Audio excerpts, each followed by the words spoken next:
मृगको जस्तो नयन तिम्रो हंसाको झैँ चाल मन्दर मुस्कान भरिएको स्याउ जस्तो त्यो गाला स्याउ जस्तो त्यो गाला। बजार भन्दा नि शब्दलाई बचाउँ भन्ने खालको गायक म। भाइरल हेर्नुहोस् हावासरी फैलिने भनेको हावै मात्र हो कि अलिकति गरौँ चिजलाई समय लाग्छ।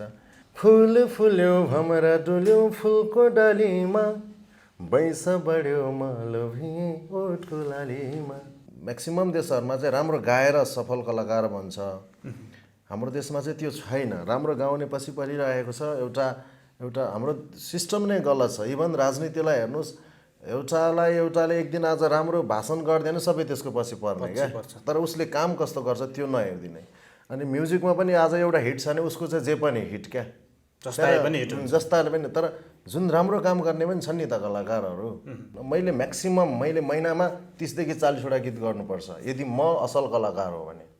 म हिट भइसकेपछि मैले काम गर्न सक्नुपर्छ। मलाई दोहोरी गीत आओस् मैले गाउन सक्नुपर्छ, आधुनिक गीत आओस् मैले गाउन सक्नुपर्छ। If I say I am versatile होइन। जानु नै छ एक दिन त मरेर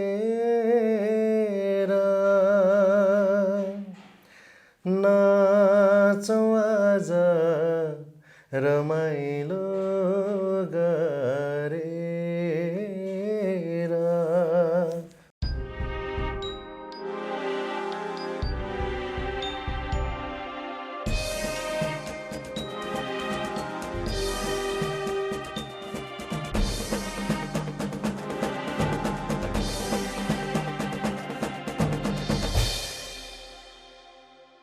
सुमधुर स्वरका धनी गायक केशव भावुक पछिल्लो समय नेपाली गीत सङ्गीत उद्योगमा परिचित नाम हुन्। उनले नेपाली सङ्गीत उद्योगमा धेरै गीतहरूमा स्वर भरिसकेका छन्। आजको लोकल टकको संवादमा उनको साङ्गीतिक यात्रा तथा साङ्गीतिक उद्योगका चुनौती र तिनका समाधानका उपायहरूको बारेमा चर्चा गर्ने प्रयास गरेका छौँ। भावुक सर, कार्यक्रममा स्वागत छ तपाईँलाई। हजुर धन्यवाद। आराम हुनुहुन्छ सर? एकदम सर आराम छु। सबैलाई नमस्कार जतिले हेर्दै हुनुहुन्छ अहिले तपाईँको च्यानललाई। खोटाङमा जन्मिनु भएको त्यो भावुक अहिले यो परिस्थितिमा अथवा यो स्थितिसम्म आइपुग्दाखेरि तपाईँले कसरी सम्झिनुहुन्छ त्यो समयलाई? जीवन हो सर, जन्मेपछि हुर्किनुपर्छ। हरेक दुःख सुख त भइहाल्छ, नर्मल छ, ओके छ। बानी परिसक्यो सहरमा एक्लै बस्ने दुःख सुख त्यो। अब कति वर्षको उमेरमा चाहिँ तपाईँ काठमाडौँ छिर्नुभयो? मेरो उमेर त पहिला म ब्याचलर सुरु गर्दा मैले 12 खोटाङमा गरेर आएको हो। त्यस्तै 16-17 वर्षको उमेरमा सहर छिर्यो अनि बाहिरतिर पनि बस्यो, विदेशतिर पनि बस्यो अनि फेरि फर्केर पछि हो म्युजिकमा मेरो कन्टिन्युटी चाहिँ। 16 वर्षको त्यो उमेरको एउटा साधारण केटो काठमाडौँमा चाहिँ आइपुग्यो होइन, त्यो के उद्देश्य लिएर त्यतिखेरको त्यो हुन्छ नि, त्यो के सोचले चाहिँ काठमाडौँ आइपुग्यो? पढाइ थियो सर त्यो बेला। पढाइ नै केही गरौँला पढौँला अलिकति ठुलो मान्छे बनाउँला भन्ने सोच थियो। भएन, विदेशतिर गइयो, पारिवारिक हुन्छ नि अब दुःख सुख, त्यस्तै भयो। हजुर, विदेशमा पनि जानुभयो तपाईँ? विदेशमा जाने बेला र अथवा विदेशमा गइसके पछि अथवा यो काठमाडौँमा हुने बेलामा चाहिँ अथवा कतिखेर तपाईँले चाहिँ मेरो चाहिँ खास कलिङ अथवा मेरो चाहिँ खास क्षेत्र चाहिँ म्युजिक रहेछ भनेर चाहिँ कुन स्टेपमा पुगेपछि तपाईँले महसुस गर्नुभयो? यो महसुस चाहिँ 2 क्लासबाटै भएको हो सर। म विदेश गए पनि नर्मली केही कामहरू गरौँला अनि केही अलि परिवारलाई हेर्ने जुन हुन्छ एउटा फर्स्ट दायित्व त्यो सकेपछि म म्युजिकमै गर्छु भन्ने म भित्र एउटा चाहिँ सोच थियो। सानैदेखि नै त्यो रहर थियो। पछि आएर अब कतिका त पारिवारिक सपोर्टबाट गर्छन्, तर म आफै गरौँला भन्ने एउटा हिम्मतका साथ आफै विदेशतिर गयो। सानैदेखि रहर थियो मलाई गाउने, गाइन्थ्यो स्कुलतिर कलेजतिर। विदेशमा चाहिँ कुन देश जानुभएको थियो? म गल्फ त बसेर जाने। तपाईँले आफ्नो साङ्गीतिक यात्रा चाहिँ विदेशमा अथवा त्यो ठाउँमा हुँदाखेरि सुरु गर्नुभयो कि नेपाल फर्किसकेपछि चाहिँ? हो, म दुबईमै हुँदा मेरो फर्स्ट एल्बमको म्युजिक ट्र्याकहरू रेडी भएको थियो। मैले फर्स्ट एल्बम विनोद खम्बु दाईसँग गरेँ हो, उहाँले सङ्गीत गर्नुभएको, मेरो सोलो सङ्गीत उहाँको। त्यो बेला म विदेशमै थिएँ, स्टार्टिङ गरेर नेपाल आएर रेकर्ड गरेर मेरो पहिले रेडी थियो ट्र्याकहरू। तपाईँले अहिलेसम्म चाहिँ कतिवटा गीतहरू तपाईँले आफूले स्वर भर्नु भएको छ? दर्जनौँ होला नि सर, दर्जनौँ छन्। त्यस्तो धेरै त छैन, भर्खर सुरु भएको, तर दर्जनौँ छन्, सयौँ छन् होला। एउटा साधारण युवा विदेशमा बसेर मेहनत गरेर कमाएर सङ्गीतमा लगानी गरेर अहिले यो स्थितिसम्म आइपुग्दाखेरि चाहिँ विगतलाई फर्केर हेर्दा तपाईँलाई कस्तो महसुस हुन्छ? कहीँ न कहीँ अब म सायद यो नगरेको भए पनि हुन्थ्यो कि केही होइन, अलिक हुन्थ्यो पीडा बिचमा, जुन स्ट्रगल फेसमा। अहिले पनि स्ट्रगल फेस नै हो, केही भएको छैन, भर्खर सुरु भएको हो। कहिलेको हुन्थ्यो, तर कहिले चाहिँ अब यस्तो लाग्छ आई क्यान मेक मनी, होइन, पैसा म कमाउँछु, तर पैसाले मलाई कमाउन सक्दैन। म को हुँ त्यो चाहिँ मैले म्युजिकले मलाई दिएको छ, त्यही भएर खुसी छु म यो क्षेत्रमा। तपाईँको जीवनमा बिर्सिनै नसक्ने क्षणहरू त्यस्तो के छन्? धेरै छन् सर, त्यो अब कति भन्ने यार, धेरै छन् त्यस्तो छैन। श्रोताको अथवा दर्शकको लागि त्यस्तो सम्झिनुपर्ने, सम्झिन लायकको त्यस्तो क्षणहरू छन् भने? दर्शक श्रोताको लागि त सधैँ सम्झिने नै पलहरू हुन्छन्। जुन बेला म चाहिँ एउटा काम गर्न काठमाडौँ म्युजिकमा आउँदाखेरि आफ्नो लगानी सिद्धिसके पछाडि पनि उहाँहरूको काम, उहाँहरूले दिएको कामलाई गरेर म अघि बढेको छैन, उहाँहरूलाई त सधैँ सम्झिनुपर्छ। त्यस्तो अविस्मरणीय क्षणहरू धेरै छन्, अब कोही भन्न मिल्ने छन्, कोही भन्न नमिल्ने छन्, धेरै छन् सर। एउटा भन्न मिल्ने चाहिँ एउटा भनिदिनुहोस् न। भन्न मिल्ने अब कस्तो खालको भन्ने, धेरै छन् सर, अब भन्नै मिल्दैन त्यो कसरी कुन चाहिँ भन्ने हो क्या। अब फेरि कस्तो खालको चाहिँ तपाईँलाई सुन्न मन छ, जुन लाइक कमेडी टाइप्सको हुन्छ कि एउटा यथार्थको दुःखको कथाहरू छ? दुःखको बाटै सुरु गरौँ, सङ्घर्षको। सङ्घर्षको कथा त अब यो सहर हो, यो सहर नै स्वार्थी सहर हो यसरी हो। हामी काठमाडौँ भन्छौँ त्यो चामलको भात खानलाई सहर बस्न खोज्ने मात्रै हो, तर गाउँमा एक लगानी काम गरेपछि अर्ग्यानिक खानेकुरा पाइन्छ। तर यो सहरमा चाहिँ त्यो खानालाई पहिला ठग्नुपर्छ, झुट बोल्नुपर्छ, अर्थात् पसिना बगाउनुपर्छ, केही न केही नैतिकताहीन नै काम गर्नुपर्छ, अनि मात्रै खानेकुरा आउँछ। अनि यस्तो महँगो सहरमा बसियो त 4-5 साल बसियो, कहीँ गाडी चढ्ने पैसा थिएन होला, गाडी त चढ्ने कुरा नै भएन होइन, कहीँ ट्याक्सी चढ्ने पैसा थिएन होला, कुनै दिन भाडा तिर्ने पैसा थिएन होला। ती दुःखका पलहरू त छन् नि। र त अहिले दिनकै गीत रिलिज भइरहेछ, त्यो त अब दर्शक श्रोताको माया हो। त्यसलाई गुनासो पनि हो क्या, दुःख पनि भन्न मिल्दैन, किन त्यो भोगेपछि मात्रै परिपक्व हुने हो जस्तो लाग्छ। त्यो बेलाको यस्तो प्रकारको क्षणलाई चाहिँ अहिलेको क्षणले चाहिँ विस्थापन गरेको छ, गर्नु पर्दो रहेछ त नि। तपाईँले अघि यो गीतबाट मैले सुरु गरेको भन्दै हुन्थ्यो, कुन गीतबाट त्यो क्षण सुनाइदिनुहोस् न। त्यो तपाईँले जुन सङ्गीत क्षेत्रमा आफ्नो जीवनलाई लगानी गर्नुभयो नि, त्यो सुरुवातको चरणको। मेरो फर्स्ट एल्बम भावुक एल्बम रिलिज भएको थियो 2017 लास्टतिर। मेलिना राई बहिनी र मैले गाएको फर्स्ट गीत छाडे पनि यो हावा, रामरेपसुङ राईको शब्द हो अनि विनोद खमुदाईको सङ्गीतमा। त्यो छाडे पनि यो हावा, यो गीत अरू पनि मलाई मनपर्ने नै गीत छन् त्यो एल्बममा। हुन त आफ्नो गीत सबै आफूलाई मन परिहाल्छ डेफिनेटली। यो गीत चाहिँ अलिकति कहीँ न कहीँ आउँछ यस्तो कम्पोजहरू सर, काम गर्दै जाँदा बाई मिस्टेकली आउने हो, तर राम्रो कम्पोज गरिदिनु भयो दाइले, उहाँलाई पनि धेरै धेरै धन्यवाद दिन चाहन्छु यही इन्टरभ्यूबाट। त्यस्तो मार्केट थियो डान्सिङको, फेरि म बजार भन्दा नि शब्दलाई बचाउँ भन्ने खालको गायक। म भाइरल हेर्नुहोस्, हावासरी फैलिने भनेको हावै मात्र हो कि, अलिकति गरुङ चिजलाई समय लाग्छ, त्यो चाहिँ पर्खिन सक्नुपर्छ।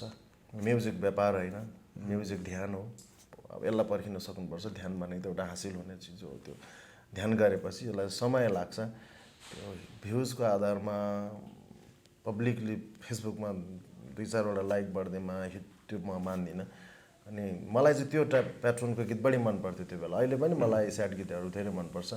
अनि त्यो गीतले चाहिँ एउटा परदेशीको कथा बोकेको थियो कि, त्यो छाडे पनि यो हावा बहन, तिमी बिना सक्दिनँ म अलग रहन, समथिङ शब्दहरू एकदम मन पर्यो मलाई। यो हाम्रो दर्शकको लागि यो गीत गुनगुनाइदिनुहोस् न। छाडे पनि यो हावा बहन, तिमी बिना सक्दिन म अलग रहन, यस्तै छ। यो गीत सङ्गीतमा तपाईँ यसरी आफ्नो जीवनलाई होमिराख्नु भएको छ। हजुर। तपाईँको बुझाइमा चाहिँ यो सङ्गीत के रहेछ? ध्यान हो भने त सङ्गीत जीवन हो। एउटा बिरामी मान्छे पनि सङ्गीतको उसलाई औषधि हुन्छ क्या। त्यो कुनै समय सङ्गीतलाई तपाईँ जसरी लिए पनि हुन्छ। अहिलेसम्म तपाईँले चाहिँ कुन कुन विधाको गीतहरूमा चाहिँ स्वर भर्नु भएको छ?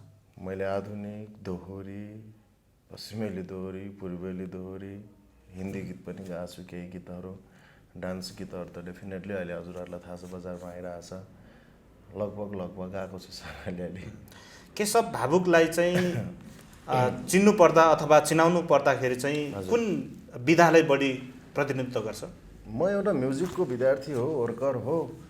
जे भन्दा नि हुन्छ मलाई सर। म गीतै त गाउँछु नि होइन। आधुनिक गाउँछु, दोहोरी गाउँछु, म गीतै गाउँछु। म कम्पोज पनि गर्छु शब्द मन पर्यो भने। मलाई चाहिँ नर्मल मानिस नै हो, म नर्मलै रूपमा चिन्दा हुन्छ मलाई। त्यो त्यस्तो त्यो केही छैन। सरको परिवारमा चाहिँ को हुनुहुन्छ? परिवारमा बुवा मम्मी सबैजना हुनुहुन्छ, दाजुभाइ। त्यसो भए तपाईँले अहिलेसम्म स्वर दिनुभएको गीतहरू मध्येमा हजुर तपाईँको मनमा चाहिँ एकदमै खाएको अथवा तपाईँको मनले चाहिँ एकदमै चित्त बुझेको गीत कुन छ? एउटा चाहिँ गाएर हाम्रो दर्शकको लागि सुनाइदिनुहोस्। यसरी भन्दाखेरि चाहिँ अलिकति गाह्रो हुन्छ सर, किनकि आफ्नो गीत सबैलाई मनपर्छ। त्योमाथि प्रोड्युसरहरू अब दाइ दिदीहरू हुनुहुन्छ। म उहाँहरूलाई सबैलाई नै सम्मान गर्छु। उहाँहरूको सबै गीत उहाँहरूलाई खुसी पारेर बनाएको छु। त्यो एउटा भन्ने हुँदैन। आधुनिक गीतहरू प्रायः स्याड गीतहरू मलाई सबै नै मनपर्छ। बढी चाहिँ तपाईँले यो स्याड गीतहरू गाउनु भएको छ? गएको थिएँ 20 सम्म चाहिँ। 21 देखि मैले म्याक्सिमम डान्स गीतहरू गर्न थालेको छु अहिले। एउटा गीत गाइदिनुहोस् न। डान्सिङ? हजुर। भर्खर हिजो रिलिज भएको सुनौँ। ओके। फुल फुल्यो भमरा डुल्यो फुलको डालीमा, बैसा बढ्यो मालोभिए ओठको लालीमा। हजुर यो गीत अस्मिता अधिकारीसँग गाएको छु। सुपरस्टार आरएम सिग्देल दाईलाई चाहिँ हामीले फिचरिङ गराएको छौँ यो गीतमा। सायद हेर्नुभयो होला हजुरहरूले पनि। अहिले तपाईँले धेरैवटा गीतमा आफ्नो आवाज भर्नुभएको छ। यो आवाज भर्ने क्रममा चाहिँ कस्तो कस्तो व्यक्तिहरूसँग तपाईँले सङ्गत गर्नुभयो अथवा अग्रज सिङ्गरहरू हुन्छन् उहाँहरूसँग को व्यक्तिहरूसँग तपाईँले अहिलेसम्म सहकार्य गर्ने मौका पाउनु भएको छ? काम गर्ने सहकारी अब म आफै लिड सिङ्गर हो होइन। धेरैजनासँग त्यो सहकारी हुँदैन। हाम्रो एकजना टङ्क तिमल सिन्हा ब्रदर्ससँग मैले दुईट गीत गाएको थिएँ, मेल दुईवटा। अनि अब सङ्गीतकार दाई जस्तै महेश ग्यावाली दाई हुनुहुन्छ, एकदमै राम्रो सङ्गीतकार। अस्ति हिन्दी गीतको कम्पोज पनि उहाँले गर्नुभयो। अहिले फेसबुक नामक एउटा डान्स गीत ऱ्याप प्लस मेरो अनि एउटा लेडिज सिङ्गरको भोकलमा रहन्छ, त्यो गीत पनि उहाँले गर्नुभयो। उहाँसँग अहिले पछिल्लो समय काम गर्न जाँदा बडो मजा आइरहेछ। लगायत विनोद खम्बु दाई, राजेश पाल दाई, म विदेशबाट आएर राज दाईसँगै पहिला बसेँ। धेरै हुनुहुन्छ अग्रजहरू, सबैको माया छ। बसन्त सापकोटा दाई भयो। साङ्गीतिक क्षेत्रमा यात्रा गर्दै गर्दाखेरिको चाहिँ तपाईँको त्यो अनुभवहरू सुनाउनुहोस् न आज। अनुभव त्यही त हो, मैले अहिले पनि भने यो सहर गाह्रो छ यहाँ। यो मेरो सहर पनि होइन, यहाँ मेरो रहर पनि चल्दैन। म थोरै काम गर्छु एक साइडमा। मलाई त खुसी लाग्छ। दुःख सुख जीवन हो। मलाई विनय केटु सरले पनि धेरै सहयोग गर्नुभएको छ यो क्षेत्रमा हुँदाखेरि। उहाँसँग मेरो म्याक्सिमम एरेन्ज उहाँले सुरुमा गर्नुभयो। अहिले पछि मैले उदयराज सरहरूदेखि अरूहरू चलाउँछु। अनुभव ठिक छ सर, नर्मल छ, एकदम नर्मल। घर परिवारले तपाईँप्रति त्यो जनाउने दृष्टिकोण अथवा प्रतिक्रियाहरू चाहिँ कस्तो छ? खुसी हुनुहुन्छ? म खुसी छु सर। अब यस्तो हो, अब म बच्चै भएको भए सायद मेरो इच्छा आकाङ्क्षा उहाँहरूले पुरा गर्नुहुन्थ्यो होला, गर्ने एउटा बाध्यता। तर म अहिले यङ भइसक्यो, एउटा उमेरधारी मान्छे हो। मैले राम्रो काम गरेर केही परिवारलाई सपोर्ट गर्न सकेँ भने त्यो राम्रो हुन्छ। अदरवाइज डेफिनेटली त्यो हेर्ने नजर नराम्रो हुन्छ। यसलाई 50-50 गर्नुपर्छ। सङ्गीत क्षेत्रले चाहिँ यो व्यावसायिक रूपमा चाहिँ त्यो उन्नतिको बाटोतिर लाग्नको लागि चाहिँ कतिको सहायता गरिराखेको छ? तपाईँको केसमा चाहिँ के छ? व्यावसायिक लाभ भइराखेको छ? यस्तो हो, मैले सङ्गीत व्यापार होइन, सङ्गीत ध्यान हो। अहिले पनि भने पैसा सबभन्दा पहिला कसलाई चाहिन्छ सर? ल भन्नुहोस्। पैसा सबभन्दा पहिला चाहिन्छ भिखारीलाई। अहिले दे, अब अहिले दे भन्छ। त्यसपछि पैसा कसलाई चाहिन्छ भन्नुहुन्छ नि? एउटा दिनभरि काम गर्ने मजदुरलाई। त्यसपछि पैसा चाहिन्छ तपाईँ हामी जो महिनाभरि काम गर्छौँ, एउटा कसैको काम गर्ने कामदारलाई। अनि पैसा त तपाईँहरू जस्तो कलाकारलाई पनि चाहियो नि। त्यही त। अनि बिजनेसम्यान जसले लामो सोचेको हुन्छ उसले पैसा लगानी गर्ने, अनि जब आउँछ नि अनि सधैँलाई पुग्ने गरी आउँछ। यो म्युजिक यस्तो चिज हो, तपाईँ आज 10 लाख खर्च गर्नुहोस्, तपाईँ 2 करोड भ्युज ल्याउनुहोस्। आज नेपालको केस त अहिले के छ भने उहाँ सलमान खान शाहरुख खानको भिडियो एक दिनमा 50 लाख पुग्दैन, नेपाली गीत करोड गर्न थाल्यो एक दिनमा। ट्रेन्डिङको कुरा छ नि। ट्रेन्डिङ जहाँ चाहिँ 35%ले पनि नेट चलाउँदैनन् त्यहाँ चाहिँ करोडौँ पुग्छ। यो गुगललाई अब कस्तो अहिले नेपालको गीतहरू गुगलले प्रमोसन गर्दैन क्या सर, उसलाई थाहा भइसक्यो कि यिनीहरूले पैसा पनि दिन्छन् भनेर। यहाँ केही व्यक्तिहरू छन् 50,000 को गीत बनाउँछन्, इट्स मिन्स चिप होइन, सस्तो गीत बनाउँछन्, त्यस्तै भिडियो बनाउँछन् अनि गुगललाई पैसा दिन्छन् 2-4 लाख, अनि भ्युज बटुले अनि स्टार भएर। यो तरिकाको व्यापार चाहिँ मसँग हुन्न। मैले म्याक्सिमम महिनामा 30 देखि 40 वटा गीत गर्नुपर्छ यदि म असल कलाकार हो भने। म हिट भइसकेपछि मैले काम गर्न सक्नुपर्छ, मलाई दोहोरी गीत आओस् मैले गाउन सक्नुपर्छ, आधुनिक गीत आओस् मैले गाउन सक्नुपर्छ। If I say I am versatile होइन, म सिङ्गर हुँ भने मैले गाउने क्षमता राख्नुपर्छ क्या। मलाई कतिले चिन्छन्, मलाई कतिले अटोग्राफले, मेरो फोटोमा कति लाइक आयो, मेरो युट्युबमा भ्युज म गाएको हो नि, मेरो त्यो युट्युबमा भ्युज बनाउने काम मेरो होइन सर। तपाईँले चाहिँ त्यस्तोमा लगानी गर्नुभएको छ कि छैन अहिलेसम्म? म गर्दिनँ सर, बुस्ट गर्दिनँ। मैले गरेको गीतमा कतिले त अब आफै भिडियो बनाएर केही प्रमोसन गरे अलग कुरा हो, प्रमोसनको पनि सिस्टम हुन्छ नि त। त्यो भ्युजै डुप्लिकेट किनेर लाउनु त्यो मलाई मन पर्दैन। जुन चिजले मलाई शान्ति मिल्दैन त्यो चिज म गर्दिनँ कहिले पनि। म अर्को नयाँ गीत बनाउँछु नि, नयाँ टेस्ट दिन्छु नि, एउटा गीत निकाल्छु आज अनि म चाहिँ 5 वर्षलाई चाहिँ त्यो बुस्ट गरिदिन्छु अनि नयाँ कलाकारहरूलाई चाहिँ मारिराख्छु भने त्यो अपराध हो सर। म्युजिकलाई माया गर्नुपर्छ, ध्यान गर्नुपर्छ। तपाईँ एक सङ्गीत उद्योगको सदस्य पनि हुनुहुन्छ। यसरी गीत सङ्गीतमा लगानी गरेर यो डिजिटल प्लेटफर्मबाट चाहिँ त्यसको भ्युजलाई मापन गरेर मान्छेहरू चाहिँ व्यापारमा केन्द्रित भइराखेको छ।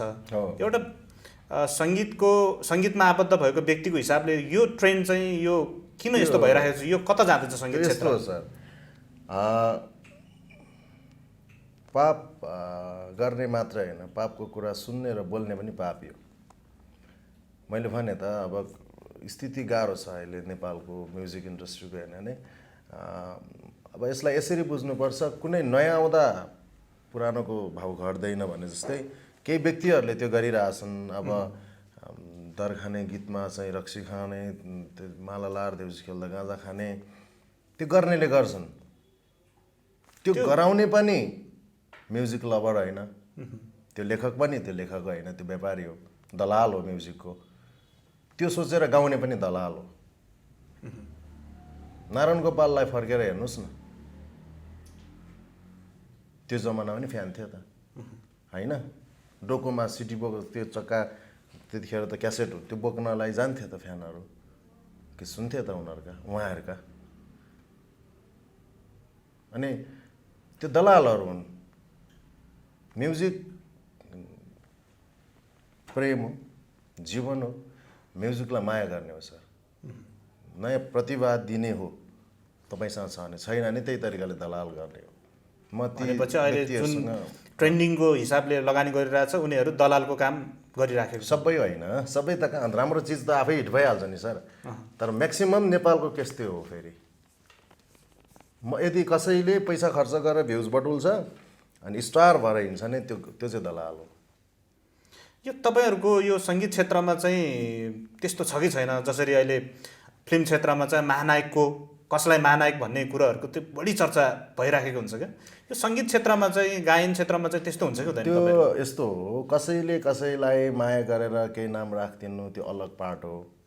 जसले वर्षौँ दुःख गरेर चाहिँ एउटा महानायकको पोस्ट पाउनुहुन्छ, एउटा महागायकको पोस्ट पाउनुहुन्छ, त्यो पनि स्वीकार्य छ। हाम्रो नेपालमा चाहिँ अनएजुकेटेड फिलिङ्स, त मैले पढाइलाई अनएजुकेटेड भने होइन, म्युजिक जसले तपाईँ जे चिजमा लाग्नुहुन्छ त्यहाँ जुन विधामा लाग्यो त्यसको अनएजुकेटेड पिपलहरू चाहिँ अग्रजलाई सम्मान गर्न जान्नुहुन्न अनि कसैलाई ठुलो भएको हेर्न चाहनुहुन्न। तपाईँ र म एउटा काम गर्छौँ, त्यो काम हेर्ने व्यक्तिहरूले तपाईँलाई अलिकति राम्रो पोस्ट दिन्छ भने म त्यसमा रिसाउने कुरै छैन नि त होइन। अब यहाँ चाहिँ यस्तै छ। फेरि यहाँ चाहिँ जसरी नै खुट्टा तान्ने र जीवन पनि त्यही हो। तपाईँ कहिलेकाहीँ असफल भएर लड्नुहोस्, तपाईँलाई हात समाउने एउटा व्यक्ति भेटिँदैन, तर थोरै सफलताको पाइला हिँड्नुहोस्, खुट्टा तान्ने चाहिँ धेरै भेटिन्छ। यो देश नेपाल हो। भावुक सर, यहाँको पछिल्लो समय निस्केको एउटा म्युजिक भिडियो छ हजुर फुलफुल्यो, हजुर, त्यसको बारेमा अलिकति हाम्रो दर्शकको लागि बताइदिनुहोस् न। त्यो गीत सुधा मराठा दिदी जो चाहिँ मेरो पर्मानेन्ट प्रोड्युसर हुनुहुन्छ, यसको मतलब दिदीभाइ हो। हामी एकदमै माया गर्नुहुन्छ। म स्ट्रगल फेसदेखि नै उहाँले मसँग गीत गर्नुभएको दुःख मुटु धड्की धड्की अप्रिय के अरे अविस्मरणीय गीत हो त्यो मेरो लागि। दुःख मुटु धड्की धड्की अनि कसको भरमा चलेको छ, अहिले कसको भरमा चलेको छ त अहिले यसपालि अवार्ड पनि लिँदैछ। अनि दिदीको धेरै गीतहरू गरेको छु। अहिले रचना रिमाल बहिनीसँग फेरि अर्को गीत आउँदैछ हाम्रो सगुन बस्नेत लगायत टिकटोक स्टारहरूलाई राखेर तिम्रो मायाले लौन भन्ने। अब अहिले जुन फुलफुल्यो चाहिँ अन्तै तयार भएको गीत हो यो। दिदीले खर्च नि गर्नु भारै छ। अनि फेरि मन परेन, कसो कसो भयो, कुरो मिलेन। अनि मलाई भाइ कम्पोज गर त भन्नुभयो। त्यो शब्द पठाउनु भयो, त्यतिखेर बोल्दा बोल्दै दिदीभाइ बोल्दा बोल्दै नै निस्क्यो। अनि त्यसैलाई डाउन गरियो। अनि आर्यन सिग्देल दाईलाई नै सम्झेर बनाइयो गीत। सुरुमै हाम्रो एउटा प्लान थियो। अनि अस्मिता बहिनी र मैले गाएका छौँ। मैले आफैले कम्पोज गर्ने कोसिस गरेको छु त्यहाँ। अनि टेकमा महेश ग्यावाली दाईले धेरै सपोर्ट गरिदिनु भयो। अब अस्मितालाई गाउँदा त म थिएँ बाहिरपट्टि, म गाउँदा त कोही पनि नहुने यो लकडाउनमा, मान्छे पनि थिएन। अब आफै सङ्गीतकार कसलाई सिकाइ माग्ने। अनि फेरि महेश दाईलाई फोन गरेर बिचरा आइदिनु भयो। अनि दाईलाई दिलदेखि धन्यवाद। गीत आयो सर अस्तिको दिन, कति एक दिन दुई दिन त भयो होला, 1 लाख क्रस हुन लाग्यो। होप जान्छ होला सायद। अब तपाईँहरूको माया, दर्शक श्रोताको माया एकचोटि यो गीतलाई सुन्न मन लाग्यो। मृगको जस्तो नयन तिम्रो हंसाको झैँ चाल, मन्दर मुस्कान भरिएको स्याउ जस्तो त्यो गाला, स्याउ जस्तो त्यो गाला। हजुर, यो चाहिँ अन्ताराको पार्ट हो। एकदमै राम्रो गीत ल्याउनु भएको छ। तपाईँको यो गीतले सफलता पाओस्, हाम्रो टिमको तर्फबाट शुभकामना पनि छ। Thank you sir. भावुकजीलाई चाहिँ यो म्युजिक लाइनमा प्रवेश गर्नको लागि चाहिँ के कुराले प्रेरणा मिल्यो? यो प्रेरणाको स्रोत चाहिँ के हो तपाईँको? मलाई गाउन मन पर्थ्यो सर। यो प्रेरणा त्यस्तो कसैको सुनेर त कभर गरौँ अर्थात् केही कारण छ त्यो भएन। रहर थियो गाउने, सानोमा गाइन्थ्यो। म बाँसुरी बजाउँथेँ अलिअलि गाउँघरमा हुँदा। हामी गाउँको मान्छे सर, हाम्रो पालोमा धेरै दुर्गम थियो खोटाङ जिल्ला जुन बेला हामी स्कुल पढ्थ्यौँ। त्यो अवस्थामा डाँडापाखातिर गाइन्थ्यो। पछि अवसर आयो, यो टेक्नोलोजी सँगसँगै अहिले हामी चाहिँ गीत रेकर्ड गर्न सक्ने भयौँ। त्यस्तो त्यो कुनै कारण त छैन। सायद मलाई म्युजिकमै होला अबको लाइफ, किनभने बाहिर नि बसियो पढियो पनि केही गरौँला त्यो अब सोचै भएन। अहिले चाहिँ जब म्युजिकमा आइयो ढुक्क छु, ओके छु म। म्युजिक इन्डस्ट्रीमा यहाँको प्रवेश नभएको भए यहाँलाई कुन अवस्थामा अथवा कुन क्षेत्रमा हामी भेट्थ्यौँ होला? त्यो गाउँमा सुरुमा चाहिँ म टिचर बन्ने, म्युजिक चाहिँ मेरो सानैदेखिको त्यो के भन्छ त्यो मसँगै छ होइन। मलाई एकदमै मनपर्ने चिज हो। प्लान चाहिँ अब एउटा गाउँघरको मान्छे त्यो बेलामा अब रेडियोमा कत्रो मान्छे छन् भन्ने कुरा हुन्थ्यो भने चाहिँ अब आफू गीत गाउने त्यो सपनै पर थियो। अनि टिचर बन्ने सोख थियो, त्यो भएन। म्युजिकमा नभएको भए सायद विदेशतिरै हुन्थ्यो होला यार, पैसाकै लागि बसिन्थ्यो होला बाहिरै। एउटा सफल सङ्गीतकर्मी हुनको लागि उसभित्र के कुरा हुनु पर्छ जस्तो लाग्छ तपाईँलाई? सबभन्दा पहिला बानी व्यवहार राम्रो हुनुपर्छ। पहिला त असल मान्छे हुनु पऱ्यो, त्यसपछि मात्रै सबै कुरा हुने। असल नागरिक हुनु पऱ्यो, राष्ट्रलाई प्रेम गर्ने व्यक्ति हुनु पऱ्यो, म्युजिकलाई प्रेम गर्नु पऱ्यो। हिटको पछि होइन, हिट प्रकार प्रकारका हुन्छन्। कुनै भ्युजका आधारमा हुन्छन्, कुनै बुस्टका आधारमा हुन्छन्, कुनै भाइरलका आधारमा हुन्छन्। तर म्युजिकलाई चाहिँ गाउन सक्नु पऱ्यो। मेरो नजरमा चाहिँ हिट भनेको चाहे 200 भ्युज नजाओस्, राम्रो गाउँछ भने त्यो कलाकार हिट हो। मैले मान्ने चाहिँ हिट त्यो हो।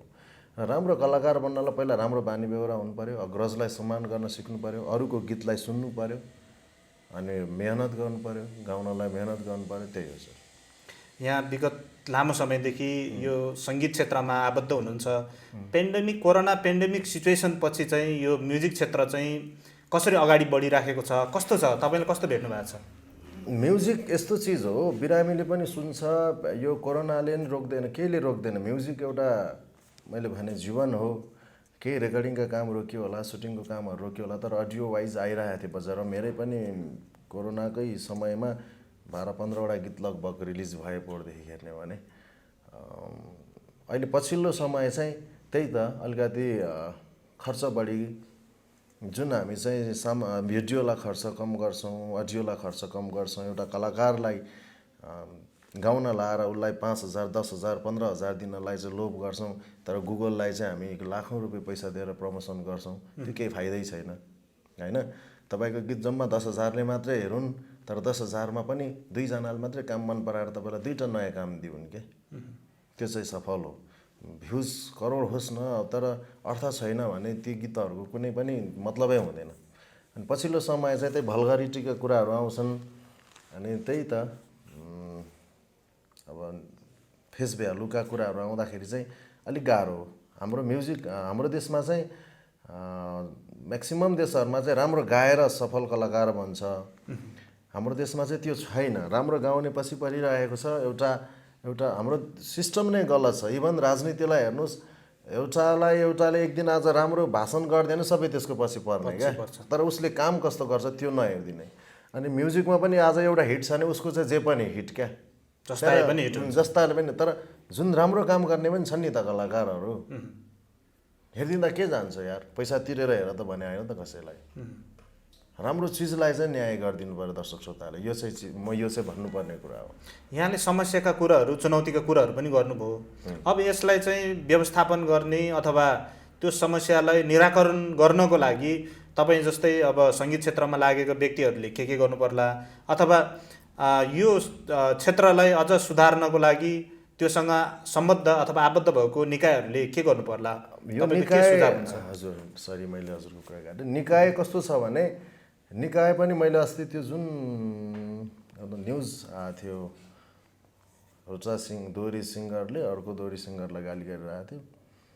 भित्रपट्टिसँगै बसेर खानपिन गर्ने, बाहिरपट्टि चाहिँ मिडियामा चाहिँ यो भएन त्यो भएन अनि अर्को भएन।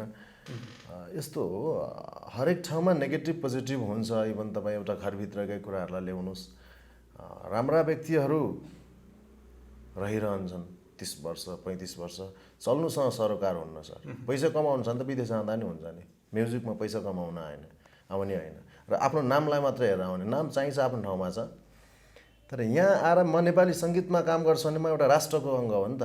मैले मेरो देशको सङ्गीतलाई कस्तो दिने, मैले कस्तो गीत निकाल्ने हो बजारमा, मेरो गीत सुनेर बच्चाहरूले कुन शिक्षा सिक्ने हो होइन। पीडामा परेको मान्छेले के लिने त्यहाँबाट? भोलि नेपाली गीत सङ्गीतको मूल खोज्दा कहाँ खोज्ने? बलिउडमा खोज्ने कि हलिउडमा खोज्ने? नेपालमा त छैन। नेपालमा त अमेरिकाको वेस्टर्न गीत बजाउनु पर्ने अरे, इन्डियाको गीत जस्तो प्याट्रोनको बनाउनु पर्ने अरे। अब नेपाली गीत चाहिँ खोइ, हामी नेपालीले उनीहरूको गीत चाहिँ सुन्नुपर्ने, उनीहरूको प्याट्रोनको गीत पनि बनाउनु पर्ने। तर नेपाली गीत सङ्गीतलाई चाहिँ कसले चाहिँ अब चाहिँ सुधारेर लान्छ? अन्तर्राष्ट्रिय बजारमा कसले लान्छ त? आफै सोच्नुहोस्। वेस्टर्न प्याट्रोनको गीत चाहियो अरे नेपालमा नेपाली शब्दलाई, त्यो सुन्नुपर्ने नेपालको आफ्नो पैसाले डाटा किनेर वाइफाई किनेर होइन। हलिउडको गीत पनि सुन्नुपर्ने। म्युजिकको देश भाषा धर्म हुँदैन, ओके छ, त्यो पनि राम्रो चिज हो। हाम्रो देशमा उहाँहरूको आयो, हामीले उहाँहरूको प्याट्रोनको बनायौँ, त्यो राम्रो चिज हो। तर नेपालीपनलाई पनि माया गर्नु पर्यो। नेपाली भएर पहिला नेपालीपनलाई माया गर्नु पर्यो। नेपालको बारेमा बुझेकै छैन। नेपालको गीत सङ्गीतको बारेमा नारायण गोपालको गीत सुनाउँदा यहाँका गायकहरूले हाँस्छन्, अब यो के हो भनेर। ब्रायम एडमको गीत सुनाउनुहोस्, ओके सुन्छन्। अझ ऊ भन्छ म नेपालको सिङ्गर अरे। नेपालले एउटा नाम दिएको छ, अस्तित्व दिएको छ। इन्डियाका पहिलाका कलाकारहरू नेपालमा करियर खोज्दै आउने गर्थे होइन। अहिले हामीले सम्हाल्न सकेनौँ, अनि अहिले हामी चाहिँ बाहिर जानु परेको छ। अब मेरै हिन्दी गीतहरू अहिले आइरहेछ, हिन्दी फिल्मको गीत पनि गर्दैछु म, बङ्गलादेशको गीत पनि गर्दैछु। कारण एउटा नेपाली कलाकारले विदेशी गीतहरूतिर ढल्किनुपर्ने अथवा त्यो गीतहरू गाउनुपर्ने अवस्था, यो चाहिँ गौरवको कुरा हो। मैले नेपालको प्रोड्युसरको पैसा लिएर मैले वेस्टर्न प्याट्रनको गीत बनाउँछु भने त्यो चाहिँ दलालिता हो होइन। नेपालीलाई भुलेछ नभ भन्ने कुरा हो। तर मेरो आवाज, म नेपालीको आवाजलाई, इन्डियामा के कलाकार छैनन् र छन् त, सयौँ कलाकार छन्, तर मेरो आवाज चाहिन्छ त्यो देशलाई भने हाम्रो यो गर्वको कुरा हो। मैले गाएँ अस्ति, राम्रो फिडब्याक आएको छ। एक दुईजना नेपालीहरूले त्यो गलत कमेन्ट गर्नुभयो। अब मिका सिंहले गाएको नेपाली गीत त्यो तालने बेतालको नेपाली हो कि हिन्दी हो त्यो चाहिँ पच्ने उदित नारायण दाईले उहाँ नेपालमा गीत गाएर नेपालमा चाहिँ एउटा इस्टाब्लिस भएको मान्छे इन्डियामा गएर नेपालमा नेपाली हुँ भनेर काम गरेर इन्डियामा गएर हाम्रा भारत महान भन्दै हिन्दी गीत बजारमा बेच्न चाहिँ चल्ने, हामीले गाउँदा चाहिँ नपच्ने, त्यो दुई चारजनालाई पच्दैन, त्यो नेभर माइनर। भनेपछि राज्यले चाहिँ के गर्नुपर्छ अब? राज्यले यस्तो हो, राज्यसँग त सरकारको हाम्रो राज्यले भनेर नि कामै छैन नि। त्यो राज्यमा मेरो मान्छे छ भने मैले चाहिँ पाउँछु भनेर, तपाईँको मान्छे नि तपाईँले पाउँछ, तर त्यो पाउँदैन सर। यहाँ यो विषयमा कुरै नगर्नु। राज्यको विषयमा कलाकारहरूले नै, असल कलाकारले गीत सङ्गीतलाई प्रेम गरिदिनु पऱ्यो। गोजीमा कति पैसा बच्छ, कति बचाउन सकिन्छ भन्दा नि मार्केट वाइज हिसाबमा हाम्रो म्युजिकलाई, हाम्रो नेपालीपनलाई त्यो अनुसारले म्युजिक बजारमा लानु पऱ्यो। सके अन्तर्राष्ट्रिय बजारमा कुदाउनु पऱ्यो। म्युजिक एटिएमहरू ठाउँमा बन्नु पऱ्यो। आर्टिस्टलाई बचाउनु पऱ्यो। म्युजिक एटिएम भइसके पछाडि मन परेको गाएको गीत उसले कार्ड पैसा लाएर किन्छ, त्यो आर्टिस्टमा पैसा जान्छ। यहाँनिर एउटा गायकले अब त्यो एउटा एकचोटि हिट भइसकेको छ, उसले जेसुकै गाओस्, दिनमा 5वटा गीत गाएर 1 लाख कमाइदिएर हुन्छ। तर राम्रो साधना गर्ने कलाकार वर्षौँदेखि गुमनाम छ। अनि हुने हो डिप्रेसनको शिकार हुने हो, अनि हुने हो सुसाइड, अनि हुने हो म्युजिकमा बदनामी। हिटको अर्थ पैसा छ भन्दैमा जस्तो पाए त्यस्तै गीत गाएर हिट बनाएर यो चाहिँ भएन। यो चाहिँ सिस्टम कलाकारले नै गर्ने हो, राम्रोलाई सहयोग गर्ने हो, नराम्रोलाई आफै बहिष्कार गर्दै जानुपर्छ। यो दर्शक श्रोताले पनि यो व्यक्तिबाट यस्तो खालको गीत आउँछ है भने चाहिँ उसलाई हेरिदिने होइन क्या, ऊ आफै आओस् क्या माफी माग्दै, म यो रहेछु, म नेपाली रहेछु, मैले नेपाली गीतलाई प्रेम गर्नुपर्छ, मैले तिहारमा चाहिँ माला लाएर देउसीको हाम्रो कल्चरलाई चाहिँ बिर्सिनुहुन्न, तीजमा मैले त्यही तरिकाले काम गर्नुपर्छ। अनि ती चिजहरू होइन, शिवरात्रिमा कसरी, अनि त्यो चिजहरूलाई हेर्नुपर्छ क्या। र यो भगवान्कै हिसाबमा नि एज आई एम क्रिस्चियन, त्यो एउटा शैतान हुन्छ अरे क्या सर, एउटा ठाउँमा गड एक ठाउँमा शैतान, त्यो नेगेटिभ पोजिटिभ त जहाँ पनि हुन्छ। तर हामी चाहिँ अब पनि गरेन भने अब एकदम गाह्रो छ। यहाँ म एकजनाको करियरको कुरा छोडिदिनु, मैले 2-4वटा गीत गाएँ होला, म ग्रिन कार्ड पाउँछु होला, म विदेश जान्छु, म इस्टाब्लिस हुन्छु, यो कुरा होइन। कुरा यहाँ सयौँ कलाकारको छ क्या, लाखौँ कलाकारको छ यहाँ। विश्वको सबभन्दा सानो म्युजिक मार्केट पनि नेपाल हो, सबैभन्दा धेरै कलाकार भएको देश पनि नेपाल हो। अनि यहाँनिर चाहिँ उसको आवाज बिक्री होस्, उसको काम बिक्री होस् क्या,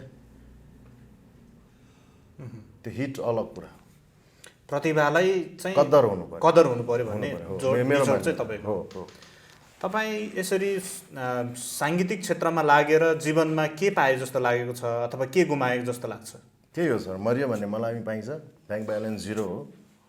किन झुट बोल्नु, आफ्नै 40-50 लाख डुबिया छ बाहिरबाट आएको पैसा, कति व्यवहारहरू गरेर ब्याङ्क ब्यालेन्स 0 छ। तर म मर्दा मलामी पाउँछु। मैले थोरै भए नि गीत गाएको छु, मेरो गीत सुनेर प्रत्यक्ष रूपमा मलाई केही व्यक्तिहरूले जीवन पाएको कुराहरू गर्नुभएको छ, कसैको जीवनमा खुसी देख्न पाएको छु, त्यो ठुलो कुरा हो। अबको यहाँको साङ्गीतिक यात्रा कस्तो रहनेछ? कन्टिन्यू रहनेछ सर। योजनाहरू के राख्नु भएको छ? योजना अब मेरो नेक्स्ट गीत आउँदैछ, गीतहरू आउँदैछन्। अब नेक्स्ट के भन्ने, 4वटा त सुटिङ रेडी भएर बसेको छ। सलन बस्नेत, आर्यन दाईहरूसँग धेरै 2-3वटा गीत त अझै पेन्डिङमा छ। त्यसै अगाडि 5वटा मैले सुटिङ गरेको थिएँ कन्टिन्यू। अनि गीतहरू आउँदैछन्। प्लस म नेपाली सङ्गीतमै रहनेछु जबसम्म मेरो सास चल्छ, म गीत नै गाइरहनेछु। मेरो प्लान चाहिँ त्यो हो। अब भोलिको दिन नबढी। भावुकजी, हामी कार्यक्रमको अन्त्यतिर पनि आइसकेका छौँ। नवोदित कलाकारहरू अर्थात् अहिले अब साङ्गीतिक क्षेत्रमा लाग्दै गरेका नयाँ कलाकारहरूलाई तपाईँको सल्लाह अथवा सुझाव चाहिँ के रहन्छ? यस्तो थियो एक जमाना, जुन जमाना एउटा कसै चाहिँ गड गिफ्टेड हुन्छ। नयाँ कलाकारलाई यो भन्छु कि पहिला मेहनत गर्नुहोस्, हिटको पछि नपर्नुहोस्। हिटको कुनै औषधि हुँदैन होइन, हिटको कुनै सिस्टमै छैन। हिटको औषधि हुने भए सबले त्यही खान्थे, त्यहीसँग काम गर्थे, हिट हुन्थे। हिट एउटा ध्यान, म्युजिक एउटा ध्यान हो। कन्टिन्यू गर्नुहोस्। कसरी नयाँपन दिन सकिन्छ, म केशव भावुक हो भने मैले केशव भावुक दिने कोसिस गर्नुहोस्। त्यो आफूलाई चिन्नुहोस्, कस्तो विधाको गीत मनपर्छ, सिक्नुहोस्, मेहनत गर्नुहोस्। अवश्य आउँछ एक दिन राम्रो काम गर्ने मान्छेलाई, उपरबाट माथिबाट नै हेर्छन्। मेहनत गर्नुहोस्। अझै आउन जरुरी छ हामीलाई, कलाकारहरू चाहिने कलाकारहरू अझै बाँकी छ हाम्रो नेपालमा, अझै चाहिएको छ। हरेस नखानुस् त्यही हो। अन्त्यमा अब जाँदै जाँदै एउटा तपाईँले गाउनुभएको एउटा गीत हाम्रो दर्शकको लागि गाइदिनुहुन्छ। जानु नै छ एक दिन त मरेर, नाचौँ आज रमाइलो गरेर। हजुर यो दोहोरी गीत मेरो हुन्छ तिहारमा। हजुर तपाईँले आफ्नो व्यस्तताको बावजुद पनि हाम्रो आग्रह अथवा निमन्त्रणालाई स्वीकारेर यहाँसम्म आउनुभयो। तपाईँको अमूल्य समय हामीलाई दिनुभयो। तपाईँलाई धेरै धेरै धन्यवाद छ र तपाईँको आउँदो साङ्गीतिक यात्रा सुखद सफल हुँदै जाओस्, हाम्रो शुभकामना छ। Thank you so much. अहिलेसम्म युट्युब च्यानल हेरिदिनु हुने सम्पूर्णलाई धन्यवाद। हेरिदिनु भयो, नेपाली गीत सङ्गीतलाई माया गरिदिनुहोस्। आउँदै गरेको दीपावलीको शुभकामना। Stay happy, be strong. आजको कार्यक्रममा हामीसँग हुनुहुन्थ्यो सुमधुर स्वरका धनी केशव भावुक। उहाँसँग हामीले आज नेपाली सङ्गीत क्षेत्रमा देखा परेका समस्या, चुनौतीहरू र त्यसका समाधानका विषयमा छलफल गऱ्यौँ र त्यससँगै उहाँको साङ्गीतिक यात्राको बारेमा पनि हामीले छलफल गऱ्यौँ। आजको कार्यक्रमको निर्धारित समय सकिसकेको छ। यस्तै विषयवस्तुका साथमा आउँदो साता हामी फेरि उपस्थित हुनेछौँ। तबसम्मको लागि हामी सबैजनालाई बिदा दिनुहोस्। हवस् त, नमस्ते।